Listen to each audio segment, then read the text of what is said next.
Hello, and welcome to the inaugural episode of the Atlantic Council Global Energy Center's Transition Trailblazers series. My name is Randy Bell, and I'm the director of the Global Energy Center at the Atlantic Council. We're extremely excited to be partnering with Uniper to launch this new series, a flagship forum for global energy leaders to discuss key energy transition challenges and opportunities at a time when the impacts of climate change are being felt around the world. With this series, we envision a platform where policymakers, leading energy innovators, business leaders can develop and amplify the right energy policy solutions to drive the global energy transition. In this first edition, we're thrilled to feature Senator Coons and Senator Braun, though unfortunately Senator Braun has been called into a markup and so is running late. We hope he's able to join us and be part of the conversation later on. But first, it is my pleasure to introduce Mark Merrill, who is the president and CEO of Uniper North America. Mark has an impressive background in the energy sector, including over 8 years at Uniper and over 3 years at E.ON, before Uniper was spun off as a separate company. And he has a JD from Louisiana State University. So Mark, wonderful to see you. Welcome to the Atlantic Council. It is a pleasure to host you here. Why did Uniper find it so important to support this initiative? Well, Randy, thank you very much. It's also my pleasure to be here today and to play a small part in the Atlantic Council's continuing good work on the energy transition. You know, the Council's commitment to driving constructive debate on the critical issues we're facing today is certainly commendable. You know, Uniper is particularly pleased to be supporting this series because it provides a forum where the industry can hear from leaders that are in a unique position to share their policy, to shape policy and regulatory frameworks so necessary to drive the sustainable change that we're all working towards. You know, today's particular program focuses on the legislative perspective in the United States with two, leaders of the Senate, both of whom have a history of pursuing practical, innovative solutions in the energy sector. And I'm particularly looking forward to the conversation. You know, the energy transition is a challenge like the world has never seen, but it's also an opportunity like no other. You know, to be successful, it'll take innovation, hard work, and collaboration. And that's collaboration across industries, across borders, and between the private sector and the public sector. You know, our hope is that this discussion in this series will help underscore the importance of that collaboration and ultimately support the development of a comprehensive public policy framework for achieving, a sustainable, effective energy transition. You know, we think that's critical. And I say that from a perspective of someone, who started his career in 2010 in Germany, right when they were kicking off their energy transition, the Energiewende. You know, by way of context, Uniper is a global company that generates, trades, and markets energy on an international scale. You know, we are among the world's largest generators of power with over 35 gigawatts of installed capacity, and one of Europe's and the world's largest traders of energy commodities, particularly natural gas, LNG, and electricity. You know, Uniper itself is an interesting story and particularly relevant to today's discussion, I believe.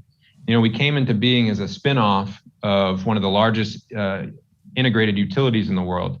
You know, and our portfolio clearly, although it's diversified, is heavy on fossil fuels, thermal generation, an extensive gas midstream business, as well as a large global commodities segment. You know, therefore, from the very beginning in 2016, when we spun off, decarbonization and the energy transition were necessarily central factors in how we positioned ourselves. You know, it's critical for us to understand the political, regulatory, and policy frameworks being implemented across Europe and the various countries across Europe, because the impact of those, frameworks are clearly felt in our markets and in our business operations.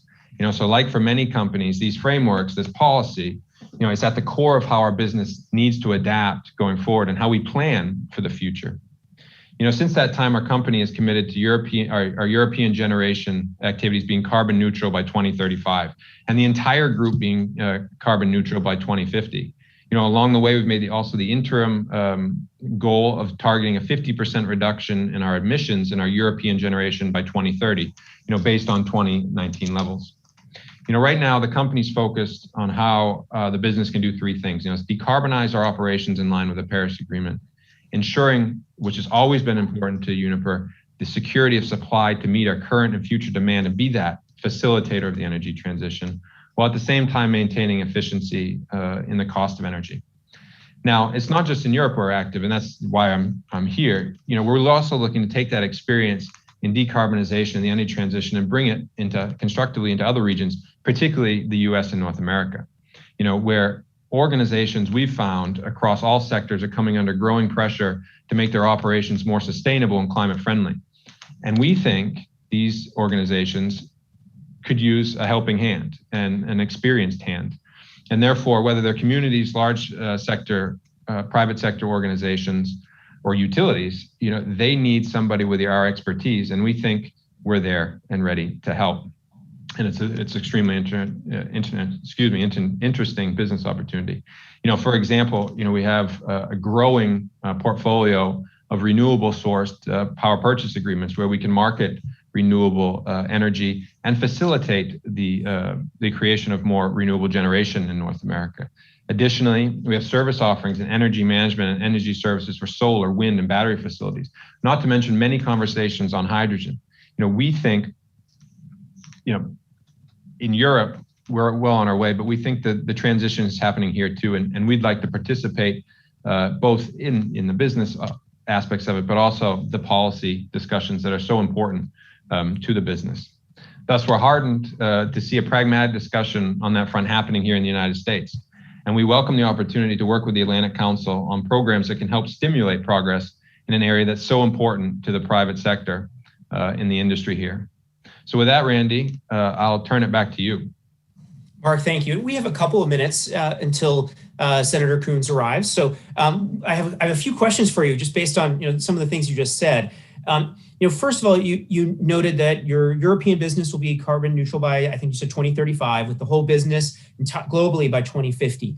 Now, about a fifth of the world's energy companies the world's largest companies have committed to net zero targets, but there's a lot of lack of clarity around how you achieve these goals and how you actually define carbon neutral or net zero. So how do you approach these decarbonization targets that you've set so clearly? How do you think through how you're going to get there, but also what do you exactly mean by carbon neutral?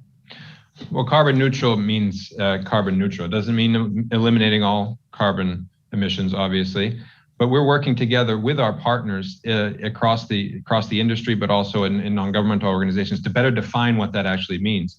Because on the way up here, I was reading about and you're aware how many companies have set these targets, particularly over the last 12 months. And I think there is a need across the industry to actually make those uniform and have some standardization across that. But like I said, with Uniper, our goal is to make that European generation portfolio carbon neutral by 2035, and that means a lot. That means shutting down certain assets, but that also means participating in other markets and growing more of our carbon neutral generation, But I think it's a strong commitment that we've made. It's ambitious, but it's realistic, but also necessary.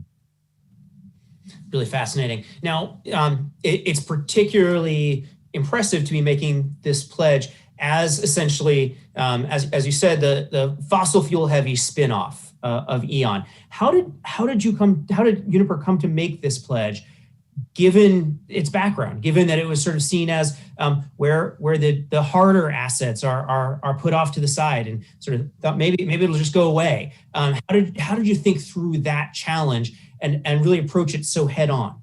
Well, you're very correct. I mean, I remember back in those days in 2016, as we were approaching the IPO and the spinoff, there was the talk of Uniper representing the old energy world and being even a bad bank of the energy world. We knew better, I think, and I think the market realized that as well, that, we, even at the time of the spinoff, played an essential role in the energy transition. We have those highly flexible gas assets that keep the lights on. We have that global gas midstream business and storage assets that maintain system stability.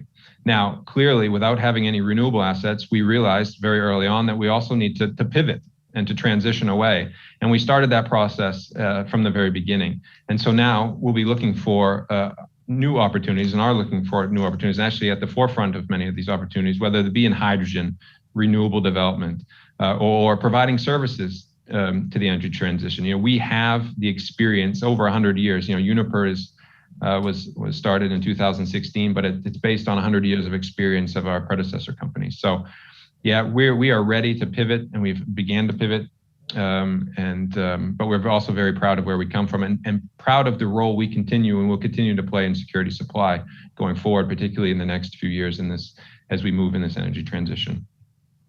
Got it. Now you talked a bit about policy and the importance of clarity and certainty to enable you to respond and enable businesses to respond. So what are since we're talking about in the United States today, what are some of the bipartisan and common ground climate solutions that are important to your business and the private sector writ large so that you have clarity and can make the right investments to get where we need to go? Well, I think, Randy, at the beginning, I did talk about collaboration, and then, in some of the notes with respect to this session, we talked about, common ground solutions, and I think that's important. I think having and the reason is because, in my opinion, common ground solutions are sustainable. They're not subject to the whim of changing administrations or executive orders. We need, particularly in this area, in this space where we make investment decisions, long-term investment decisions, we're investing hundreds of millions and billions of dollars. You need certainty in that area. So you may not always get exactly what you want, but that if both sides are signing on to it and compromising and passing substantial legislation, that you can trust that and make those types of substantial investment decisions that are needed to be successful in this energy transition, based on that common understanding. Got it. Well, let's hope that we can talk about some of those common ground solutions later today. But in the meantime, you're pressing forward. Uniper is moving to net zero, whether or not the U.S. and other jurisdictions keep up. So, what do you see as the kind of competitive advantage that a company like Uniper or other energy companies can gain by being at the forefront of this conversation instead of sort of following the regulations? Is there a first mover advantage? Yeah, I think there's always a first mover advantage. But I think what's really particularly important in these types of in this particular situation is that companies continue to be innovative and get out ahead of the curve on being a problem solver in this area and a solution provider. And I think that's where we as Uniper have a distinct advantage. It's the companies you can wither on the vine and just slowly decrease your business. That there are companies who are doing that and will continue to play the role they're playing until they're not permitted to anymore. Or you can be out front and innovative and come up with creative solutions and help others get to those decarbonization goals and get to those sustainable goals that we're all shooting for. And I think that's how you become a front runner. You be innovative in the products you serve, in the products you provide, the solutions you offer to your customers, and then you expand your business because many say this is the investment opportunity of a lifetime, the energy transition, and we believe that. We are very optimistic and think that we want to be a leader in this space. Got it. I'm getting notes in the chat that Senator Braun is on his way. So we're going to pivot very quickly as soon as he's here. I think Senator Coons is on his way as well. And I think Senator Braun, I'm hearing, has 10 minutes, given that there's a lot going on in the Senate this week. Heard little something about that. But I do know that we're going to have Senator Braun. So just be prepared for a very quick pivot here. I do want to go one more question. Am I muted? Which is, Uniper is... Senator Braun, I'm actually here if... because both of us are straddling a very tricky dynamic of a couple votes and some committee markups. There's Chris as well. When I said a very quick pivot, I meant a very quick pivot. So welcome Senator Braun and Senator Coons. It's such a pleasure to have you here at the Atlantic Council virtually for the inaugural Transition Trailblazers series. I want to turn it over to the moderator for this segment with the two of you, which is Julia Neshwat, who is distinguished fellow at the Atlantic Council and has a storied career, bipartisan career as a diplomat, as a military officer, and as a leading energy thinker. So Julia, over to you. Thank you all for being here. Thank you, Randy, very much. And thank you, Senator Braun and Coons for joining. I imagine your schedule is just nonstop. I'll just get right to it if that's okay. it's certainly an exciting time when it comes to bipartisan work, and we don't always see that in the media. So again, thank you for being here and leading the charge, especially on issues such as climate and clean energy. Let me just go ahead and begin with, for both of you, just opening it up to where you see the greatest opportunities for bipartisan work when it comes to reducing emissions. And with that, are there any areas or sectors across the energy field where you think has the most potential? I'll let Senator Braun go first if I might, because I think he's under a little more time pressure than I am. Mike? Thank you, Chris. Yes, I do have a committee markup that's mixed in with a sequence of votes. So number one, I like what I heard as I was eavesdropping here before Chris got on, is trailblazing and kind of setting the stage. We've done so much in literally about 2 years of a Senate Climate Caucus. We've had untold numbers of industry leaders. And what I'd like to stress mostly, I've been involved in this because I've been a conservationist my entire life. I've trailblazed on conservation from the time I kind of knew what the word was. And when Chris asked me to join the Climate Caucus, it was an easy yes. We've come so far, and I want to focus on my side of the aisle. Chris has not had to do much convincing on his side, and I think that's where the tricky balance on what can work in a bipartisan way. I'm bringing some of my members out of the denial kind of phase to where they were not interested in having the word climate in the conversation. We did pass the first piece of legislation just recently out of the Senate that ended up passing 92-8. So that is amazing. And I think there's been, what I want to stress in the time that I've got is we've moved at a very quick speed for what Chris would know is not an institution that gallops along on hardly anything when it comes to devising legislation, changing thought, and especially how polarized it was between my side of the aisle and the other. And we've already, I think, accomplished the most difficult part of it.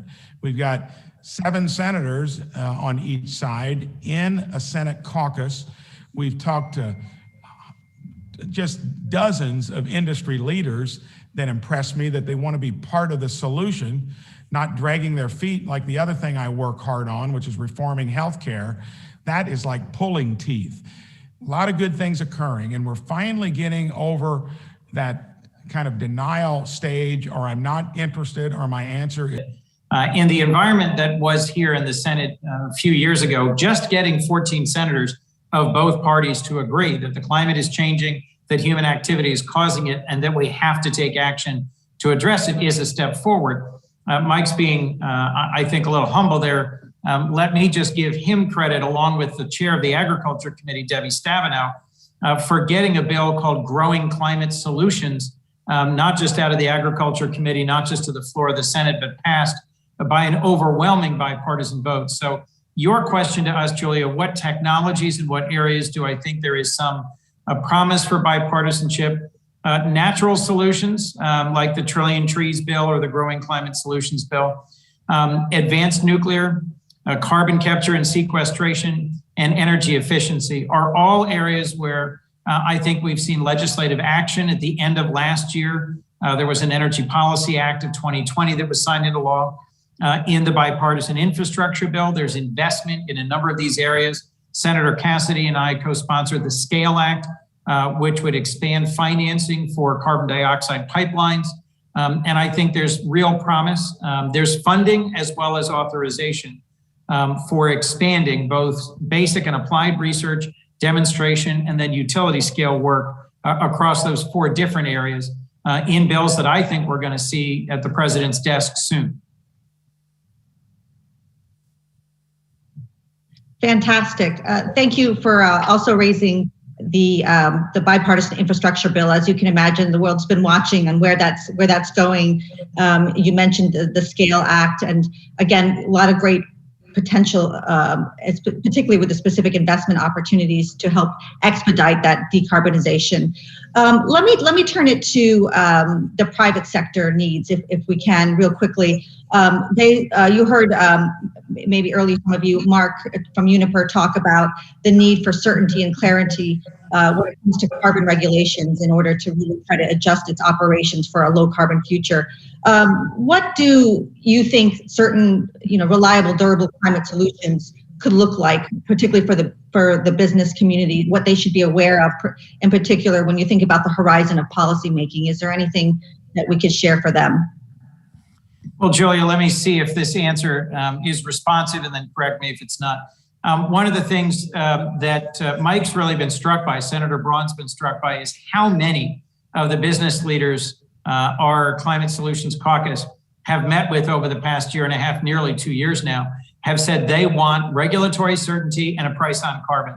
We've had more than 24 meetings with CEOs of Fortune 50 companies, trade associations, as well as organizations and analysts. And overwhelmingly, the private sector leaders we've met with, from oil and gas companies to cement and steel companies to automobile companies, have said, put a price on carbon, give us a clear path, an escalator that allows us to model what that price is going to be under all conditions, and then give us some regulatory certainty, and we can make dramatic strides towards reducing our carbon footprint, reducing emissions, and investing in and bringing to scale new technologies. So I do think the most important thing we could do is to put a price on carbon. A number of us have discussed and debated what that would look like, what mix there would be between new revenue to the government that would be rebated to families who would be paying increased costs versus what revenue would be used for either environmental justice or community adaptation or the deployment of new technologies. But before we get to that, I've introduced a bill, there's a companion in the House, that would begin the process of creating a border carbon adjustment. That's because our close neighbor and ally, Canada, as well as our partners in Europe, in the EU, and in the UK, are all moving towards a border carbon adjustment. And in talking to members of the administration and members of the caucus and my colleagues in the Senate, as well as business leaders, it seems that we may actually be able to move first to assessing what the regulatory price already is on carbon in our economy and setting a border carbon adjustment that facilitates our coming together with those closest allies I just referenced and putting up an additional cost barrier to high carbon intensity, lower cost products like steel coming from China. The version of that bill I've drafted would initially only apply to some of the highest carbon intensity and easiest to measure industrial sectors like cement and steel, but could allow, over the next 2 years, could allow the work to be done and the framework to be established to align us with our closest allies in a way that would put further pressure on China and India, Indonesia, and others to be more bold in their climate action. Julia, I hope I'm answering your question. Yes, thank you so much. And I understand Senator Braun had to take off. So Senator Coons, we'll continue on with you if that's okay. So yes, so thank you. You mentioned the border carbon adjustment with the Fair Transition and Competition Act of 2021. And it's interesting to see Europe is also evaluating this. I think Israel is now also exploring as well as we lead the way. So with this adjustment, from what you're saying, it could help reduce tensions and maybe potentially avoid potential trade disputes, particularly around the European carbon border as a mechanism. Is there anything more that you could say to that or elaborate on what you think the implications could be? Julia, I'll just mention that trade in the last 20 years really got stuck in a particular, I think, backwards looking view at NAFTA and a number of international trade deals from the 90s. And as long as we're talking about trade really solely as a zero net sum competition about the chickens and soybeans and cars and air conditioners and who's manufacturing what and who's losing what jobs, there's a robust amount of Americans on both the right and left folks represented by both Donald Trump and Bernie Sanders in the 2016 primaries, who are opposed to any more international trade deals. And if that's the ground on which we have our next discussions about trade, I suspect the outcome will be the same, that there will be broad opposition to our entering into any sort of trade deals. But if we look at a trade deal that instead is about making American manufacturing and American industry more competitive, price competitive, and lining up with our closest democratic partners, UK, EU, Canada, perhaps also Australia, South Korea, Japan, even Mexico, we're reinforcing the USMCA. We're reinforcing modern standards in terms of labor and the environment, and we're taking on climate change.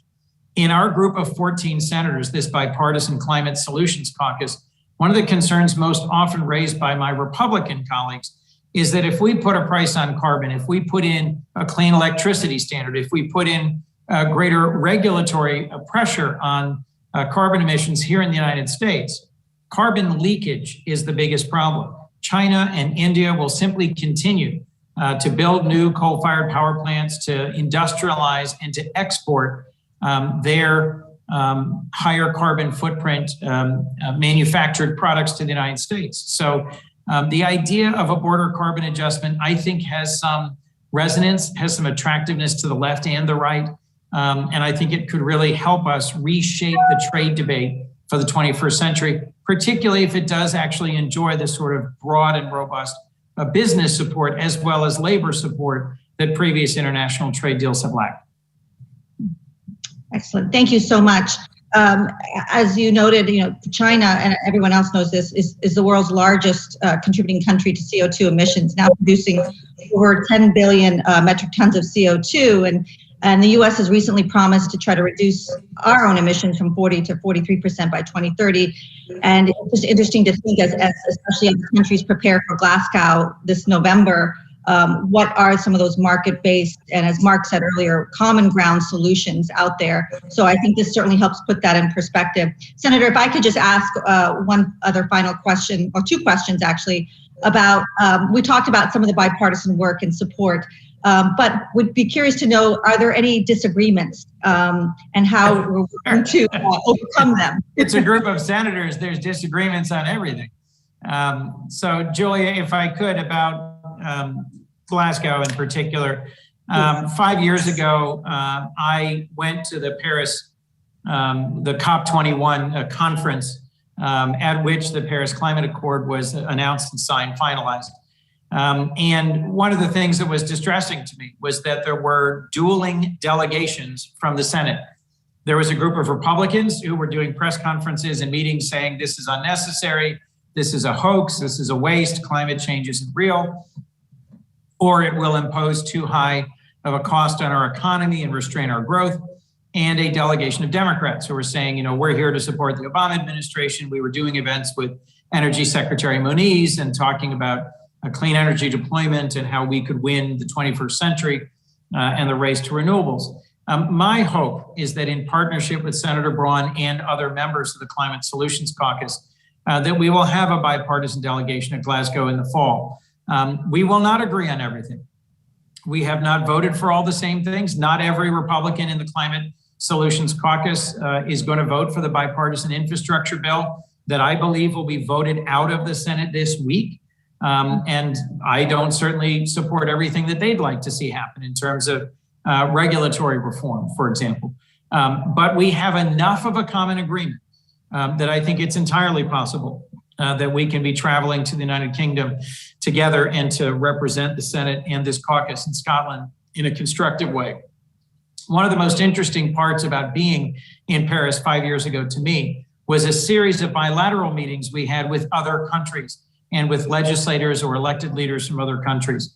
The world is eager to hear whether or not after January 6th and after the previous presidency, whether in the United States we can come together and agree on anything. And one of the things that I believe is holding back a boldness by some of our allies and partners in climate is that they're concerned that whatever commitments are made by the Biden administration may simply be reversed if there is a next Republican majority in the Senate or a Republican president. And I think it's important that we send a message that all of you heard at the outset here from Senator Braun, that there is change coming.